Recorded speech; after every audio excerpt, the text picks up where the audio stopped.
หึ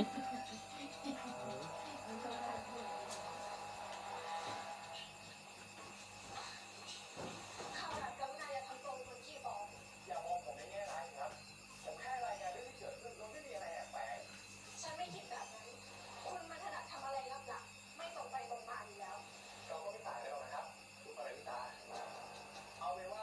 ผมยอมรับก็ได้ครับว่าผมมีประเด็นแอบแฝงซึ่งผมทำในสิ่งที่ถูกต้องเพราะผมเป็นห่วงคุณผมไม่อยากให้ผู้ชายแม่ไหนก็ไม่รู้เข้ามาในชีวิตคุณแบบไม่ถึงปีก่อนคุณไม่มีสิทธิ์มาตะกีนคุณไม่ใช่พ่อแม่ฉันผมไม่เถียงและผมก็ไม่ได้อยากเป็นพ่อแม่คุณด้วย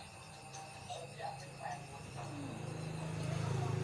คนเรามีชีวิตอยู่ได้ด้วยความหวังครับเราอย่ามาทะเลาะเรื่องไม่เป็นเรื่องเลยครับถ้าคุณไม่พอใจที่ผมจับตาดูคุณอยู่โอเคผมจะไม่ทำก็ได้ผมลองดูนะครับเหลืออีก10 นาที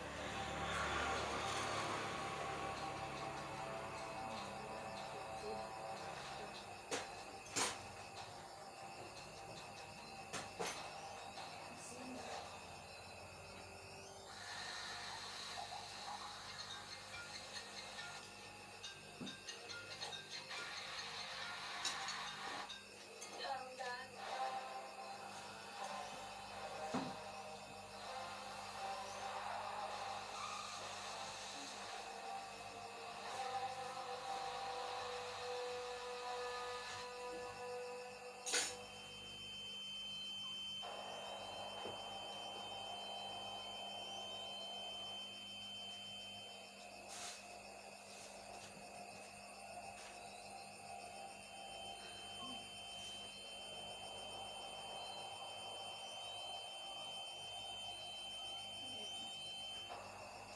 ทำรถเขา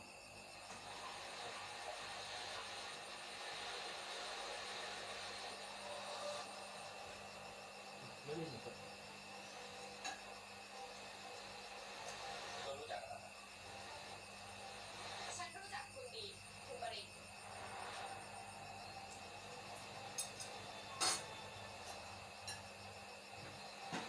ผมว่าคุณหน้าคุณเหมือนกัน ฉันมีเรื่องอยากจะขอร้องคุณเกี่ยวกับมารามิตาเพื่อนของฉัน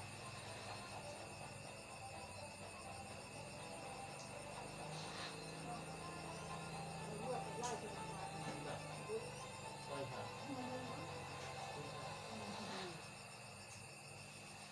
ฉันอยากจะขอร้องให้คุณเลิกยุ่งกับมิตา ถ้าผมทำตามที่คุณบอกไม่ได้ ฉันก็ไม่รู้หรอกนะพวกคุณคิดยังไงกับมิตาแต่ฉันรู้แค่ว่าตั้งแต่มิตาเจอมิตาไม่เคยมีความสุขเลยถ้าคุณยังเป็นลูกผู้ชายพอปล่อยมือไปซะแค่คุณเลิกตามราวีเพื่อนฉันมันก็จะทำให้เธอมีความสุขมากขึ้นฉันขอร้องอ่ะในฐานะที่ฉันเป็นเพื่อนกับมิตาฉันไม่อยากให้เพื่อนฉันต้องร้องไห้ไปตลอดชีวิต เดี๋ยวพูดเลยถึงการไม่ได้ยิ้มไหมโอ้ยคนนี้ก็เพื่อมายิ้มแล้วนะ ว่าไงนะแกเป็นอะไรอ่ะได้ใช่ไหมมิ เดี๋ยวเอาพี่ตาเป็นอะไร ไม่เกี่ยวกับคุณ พอถึงเลยพอใส่แอร์ให้ได้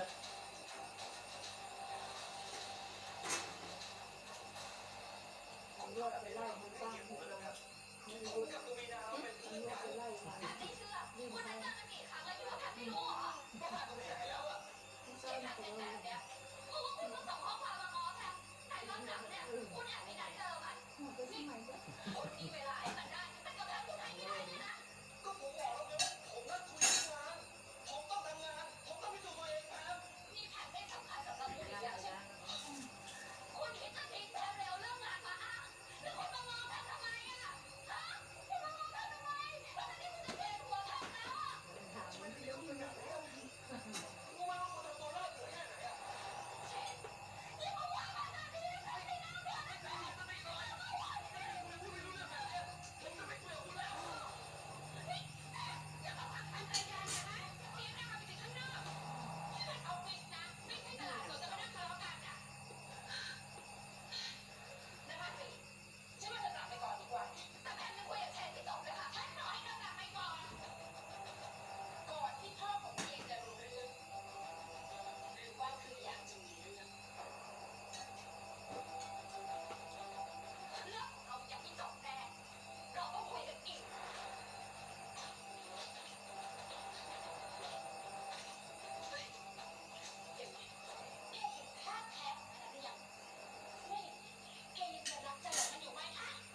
ห้งอ่ะ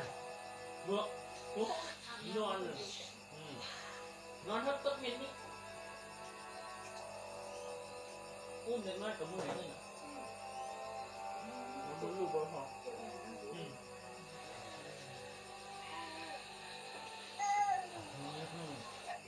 วันบุ้งว่าเขาเมื่อยแล้วฮะ ไม่ค่ะมิตาไม่ได้เป็นอะไรมาก แล้วอีกอย่างมิตาไม่ค่อยชอบโรงพยาบาลค่ะ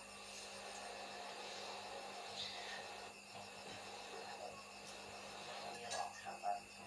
คุณตาเป็นโรคหัวหมอ เปล่าค่ะมิตาแค่ไม่อยากจะนอนที่นี่นะคะมิตาเป็นอะไรบ้างหรือเปล่าคุณหมอว่าไงบ้างเกี่ยวกับรถเลยไหมเนี่ยนี่ยังใจเย็นๆสิฉันไม่ได้เป็นอะไรมากแค่คิ้วแตกนิดเดียวเองฉันนี่แทบหอบมาเลยนะเนี่ยใครโทรไปอ่ะ พอดีผมคุยโทรศัพท์กับคุณมิตาอยู่นะครับ ก็เลยไปรับคุณมิตามาส่งที่โรงพยาบาล นั่งเอารถมา นี่คุณกันค่ะนี่เพื่อนสนิทมิตาค่ะโดนีนาสวัสดีค่ะ สวัสดีครับ แกมีเรื่องบอกไหมเดี๋ยวฉันจะจัดการให้ ผมว่าคงจะยากนะครับ ผมพยายามแล้วครับเด็กหัวหมอนะครับ จริงไหมคะตอนเรียนนี่ก็หนีผมยังไม่เฉียดยามนะคะ จริงเหรอครับ ไม่จริง ตุล่างเอ้ยตุล่างเอ้ยตุล่างมานี่โอ้ยเดี๋ยวมาชาตินี้เด็กขี้ดื้อเด้อ